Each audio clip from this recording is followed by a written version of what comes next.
Sesaat lagi Anda akan menyaksikan acara ini dipersembahkan oleh, didukung oleh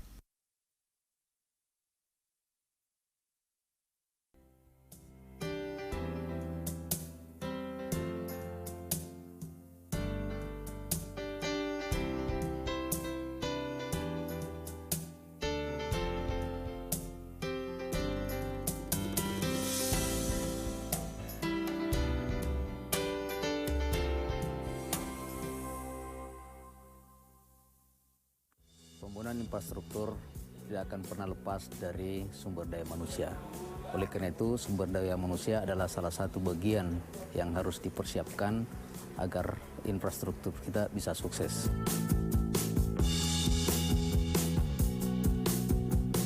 SDM yang berkompeten ini sangat penting sekali, sehingga perlu adanya SDM yang tersertifikasi.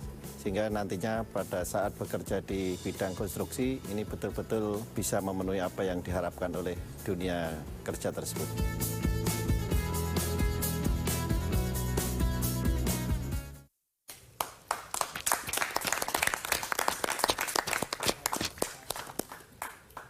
Halo, selamat malam pemirsa. Senin malam waktunya Insight Indonesia Infrastructure bisa kembali hadir menjumpai Anda. Dan tema kita pada malam hari ini adalah melayani Jakarta dengan kereta LRT Kelapa Gading Velodrome. Saya ada di antara tamu-tamu yang sudah hadir di studio JAK TV. Terima kasih sudah hadir.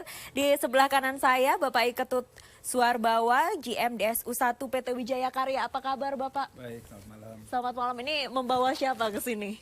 Ini banyak supporter nih. Banyak supporter ya yang juga sudah bekerja tentu saja. Terima kasih sudah hadir. Dan di sebelah kiri saya, ini Bapak Iwan Takwin, Project Director LRT Jakarta. Selamat malam Bapak. Selamat malam. Apa kabar? Baik. Ini juga membawa banyak teman-teman ya. Kami bawa tim dari Jakpro sendiri untuk mensupport.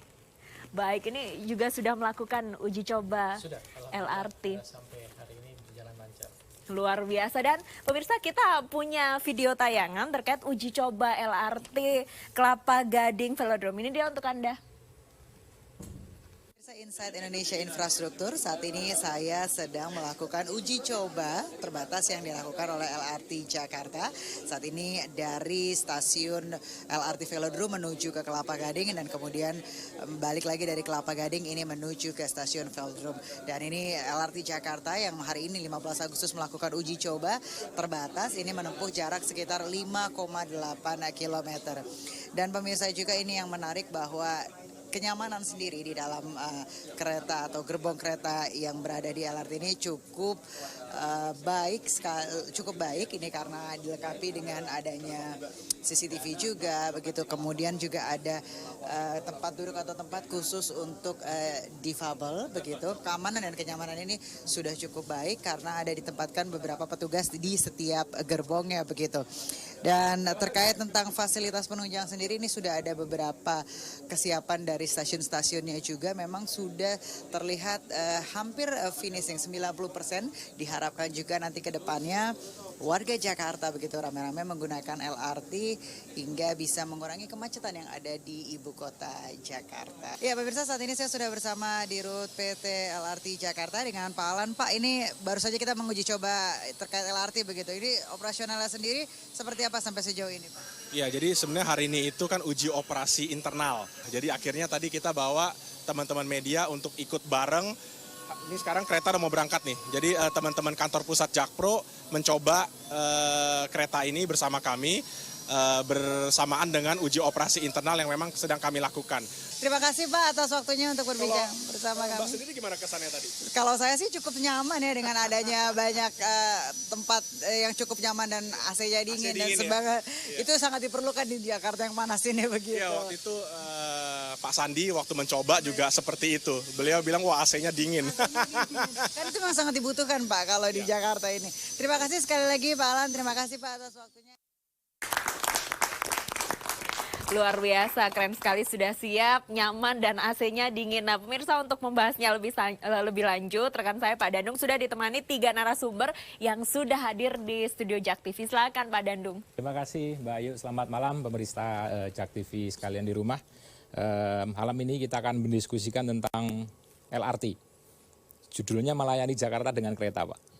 Jadi kalau kita kan mengenal ada kereta komuter dan sebagainya. Sekarang kita LRT. Telah hadir bersama kita Pak Dwi Wahyu Daryoto, betul Pak ya, beliau Direktur Utama Jakarta Propertindo, Jakpro kita kenalnya. Kemudian hadir juga Pak Agung Budi Waskito, selamat malam. Pak Agung, beliau adalah Direktur Operasi 1 PT Wijaya Karya. Selamat malam. Kemudian ada Bapak Ahmad Nurzaman. Selamat malam Pak Nurzaman.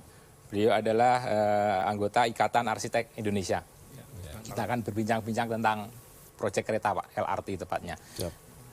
Pertama kali saya ke Pak Dwi dulu. Bisa diceritakan Pak, LRT ini kan dimiliki oleh Jakpro. Diceritakan singkat Pak, Jakpro sebenarnya apa sih? Gitu. Banyak masyarakat yang belum tahu kayaknya. Terima kasih Mas Almi. Jadi sebenarnya Jakpro itu memang singkatannya adalah Jakarta Propertindo. Cuma di korporasi kita itu memang ada 3 bidang utama. Yang satu memang untuk properti, yang kedua memang untuk infrastruktur, dan yang ketiga adalah khususnya di utilitas. Jadi properti memang ya seperti properti lah, gitu ya. Untuk developer pengembangan, Kemudian yang infrastruktur itu yang mungkin sekarang banyak lagi hit itu adalah bagaimana kita membantu Jakarta menjadi smart city. Kemudian kita masuk di area juga mengenai fiber optik dan segala macam. Nah, yang untuk utilitas itu mungkin kita nanti akan masuk ke mungkin semua udah dengar bahwa ada ITF ya, ITF untuk pengolahan waste to energy. Kemudian nanti juga ada water treatment dan segala macam. Bidangnya banyak Pak ya ini ya. Berarti yang LRT itu masuk ke infrastruktur gitu kira-kira masuk ke seperti infrastruktur itu. dan properti. Nah, kalau Jakpro sendiri ini milik Pemda DKI sepenuhnya atau 100%. 100% milik Pemda. Jadi memang hanya melayani untuk DKI saja, kira-kira seperti itu Pak ya. Betul, tapi bisnisnya juga nggak dibatasin hanya di DKI aja gitu. Pak, mestinya. Ada bisnis di luar DKI juga? Seharusnya begitu nanti. Tapi sampai sekarang belum ya? Belum, Pak. Nantinya seperti itu seharusnya ya. Oke, terima kasih Pak Dwi. Nah, kemudian kita Pak Agung nih. Kan yang membangun LRT Jakarta khususnya Kelapa Gading Velodrome kan Wika Pak ya.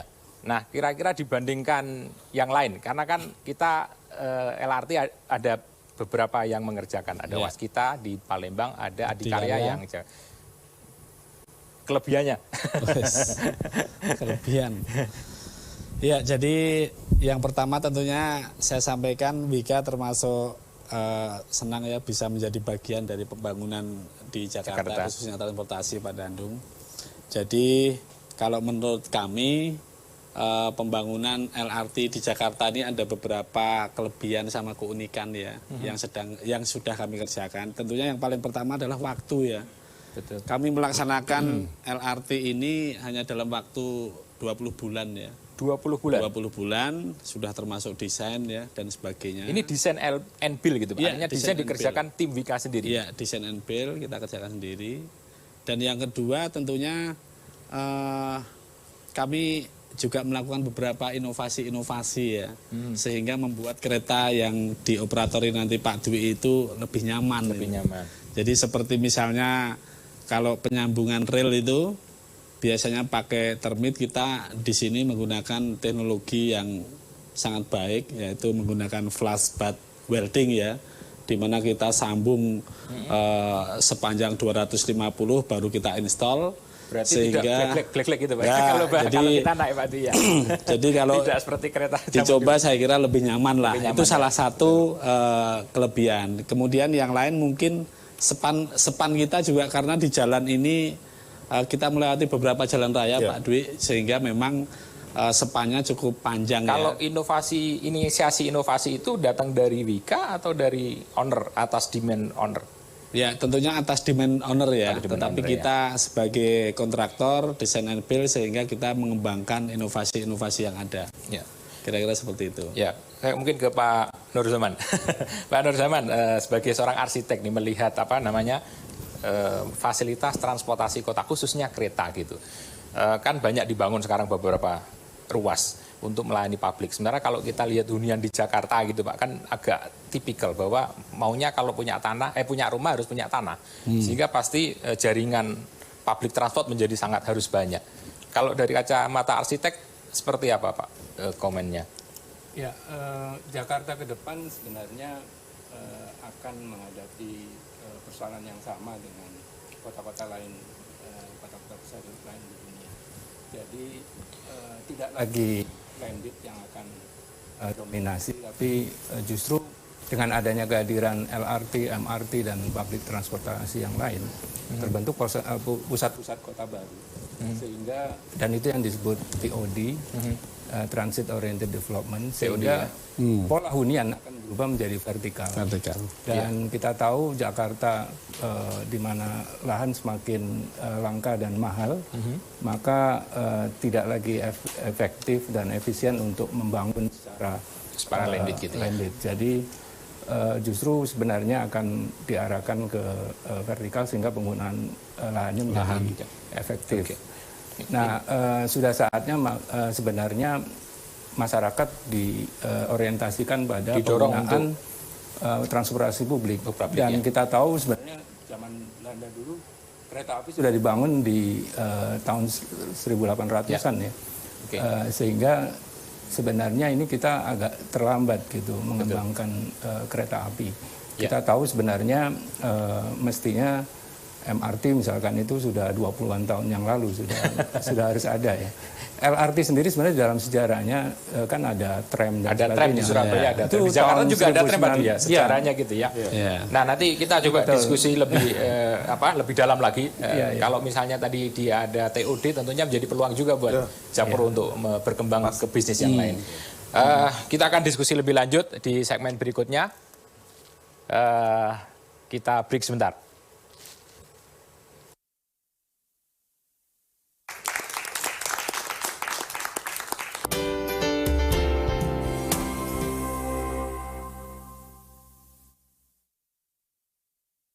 Acara ini dipersembahkan oleh didukung oleh